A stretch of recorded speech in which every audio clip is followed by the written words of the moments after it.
તે રાત ખૂબ જ અંધારી હતી. તારાઓ પ્રકાશ છોડતાની સાથે જ મારું હૃદય પણ બીજે ક્યાંક ખોવાઈ ગયું. હું તેને થોડા વર્ષો પહેલા મળ્યો હતો, જ્યારે અમે બંને રૂમમાં ખૂણામાં ઊભા હતા. અમારી આંખોમાં તે ચમક, અમારા હૃદયમાં તે ખૂબ જ ખાસ વસ્તુઓ. અમે એક કેઝ્યુઅલ મીટિંગ તરીકે શરૂઆત કરી, પરંતુ તેની સ્મિત મારા હૃદયને સ્પર્શી ગઈ. તે એક એવી છોકરી હતી જેના શબ્દોમાં કંઈક અલગ જ દુનિયા હતી. હું તેની સાથે વિતાવેલી દરેક ક્ષણને યાદ કરતો હતો, જાણે તે કંઈક ખાસ હોય. અમારા પ્રેમમાં કંઈક ખાસ હતું, એક અજાણી વસ્તુ જે અમારી વચ્ચે અસ્તુતામાં હતી, જાણે અમે એકબીજાને પહેલેથી જ ઓળખતા હોઈએ. તેની સાથે મારા જીવનની અનુભૂતિ કંઈક વિશેષ હતી, જાણે તે મારા શ્વાસમાં હોય, મારા ધબકારાનો એક ભાગ બની ગઈ હતી. પરંતુ સમયે અમારી વાર્તાઓને નવો વળાંક આપ્યો. મને તે દિવસ યાદ છે જ્યારે અમે બંને એક રેસ્ટોરન્ટમાં મળ્યા હતા અને તેની આંખોમાં કંઈક અલગ જ હતું. મેં તેને પૂછ્યું, તું ઠીક છે? અને તેને હસીને કહ્યું, હા, હું ઠીક છું. પરંતુ મારા હૃદયે મને છેતર્યો નહીં. તે કેટલીક વસ્તુઓ છુપાવી રહી હતી જે તેના ચહેરા પર દેખાતી હતી. મારી સાથે હોવા છતાં તે થોડી ખોવાયેલી લાગતી હતી, જાણે કોઈ અનોખું રહસ્ય તે મારી સાથે સાચવી રહી હતી. એક દિવસ તે મારી પાસે આવી ને કહ્યું, મારે તને કંઈક કહેવું છે. મેં તેની આંખોમાં જોયું અને લાગ્યું કે કંઈક ઊંડું થઈ રહ્યું છે. તેને કહ્યું, હું આવતા અઠવાડિયે મારા માતા પિતા સાથે લગ્ન માટે જઈ રહ્યું છું.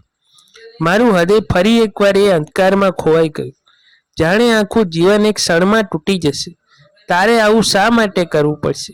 મેં ગુસ્સામાં પૂછ્યું, પણ તેણે મારાથી મોં ફેરવી લીધું ને કહ્યું, મારી માતાનું એક સપનું છે અને હું તેનું પૂરું કરવા માંગુ છું. તેના શબ્દોએ મારા હૃદયને ઠેસ પહોંચાડી, પરંતુ હું સમજી ગયો કે આ તેનો નિર્ણય હતો, પરંતુ મારું હૃદય તે સ્વીકારવા તૈયાર ન હતું. અમારી યાદો મારા હૃદયને દુઃખી કરી રહી હતી, જાણે અમે દરેક ક્ષણ એકબીજા સાથે વિતાવી રહ્યા હોય. તેને તેના હોઠ પર મીઠી સ્મિત આપી અને કહ્યું, મને માફ કરો મારા પ્રેમ. અને પછી તે મારાથી દૂર ચાલી ગઈ. હું ત્યાં ઊભો રહ્યો, હૃદય તૂટી ગયું, બધા સપના એક જ સમયે પડી ગયા. પછીના થોડા દિવસોમાં મેં દરેક ખૂણેથી તેના લગ્નના સમાચાર સાંભળ્યા, જેનાથી મારું હૃદય વધુ ઉદાસ થઈ ગયું. તેનું હાસ્ય, તેની ખુશી, બધું જ મારી સામે હતું, પણ હું તેની સાથે નહોતો. એક રાત્રે હું મારા આંસુ રોકી શક્યો નહીં ને મારું હૃદય તેના માટે રડતું હતું. મેં તેના માટે એક પત્ર લખ્યો, જેમાં મેં મારા હૃદય અંદરની દરેક વસ્તુ લખી જે હું તેને કહેવા માંગતો હતો. ને પછી મેં તેને મોકલ્યું. થોડા દિવસો પછી તેનો જવાબ આવ્યો. તે મારી સાથે ચેટ કરવા માંગતી હતી અને અમે મળ્યા. તેને કહ્યું, મેં તારો પત્ર વાંચ્યો અને હું સમજુ છું કે તમે કેટલું દુઃખ અનુભવો છો. મને માફ કરજો. હું મારી માતાનું સપનું પૂરું કરવા માંગતી હતી ને હું છું કે તમે મારા માટે કેટલા સારા છો. મેં તેની આંખોમાં જોયું, તે પણ રડી રહી હતી.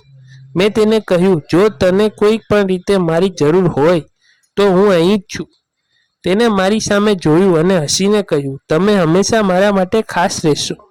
પરંતુ અમારી વાર્તા હવે અધૂરી છે. અમે બંને જાણતા હતા કે અમારા માટે એકબીજાને મળવું મુશ્કેલ બની ગયું છે, પરંતુ અમને એકબીજા સાથે હોવાનો અહેસાસ હતો. તે નીકળી ગઈ, પરંતુ અમારી વચ્ચેનો પ્રેમ અદૃશ્ય થઈ ગયો.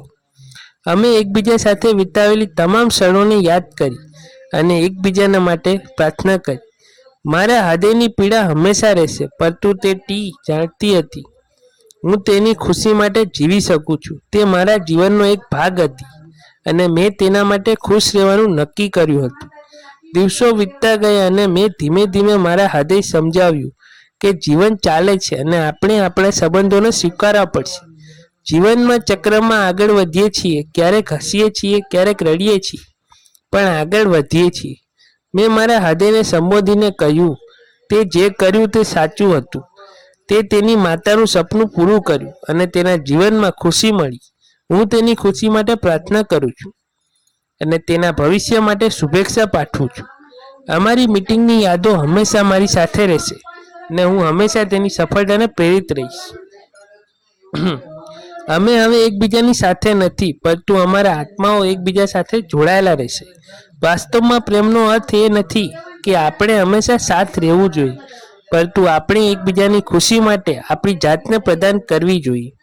હું મારા પ્રેમને ગુમાવવાની પીડાને મારા જીવનનો એક મહત્વપૂર્ણ પાઠ માનતો. હું દરેક પગલે તેને યાદ કરતો અને તેની ખુશી માટે પ્રાર્થના કરતો. આ વિડીયો ગમ્યો હોય તો લાઈક, શેર, સબસ્ક્રાઈબ જરૂરથી કરજો.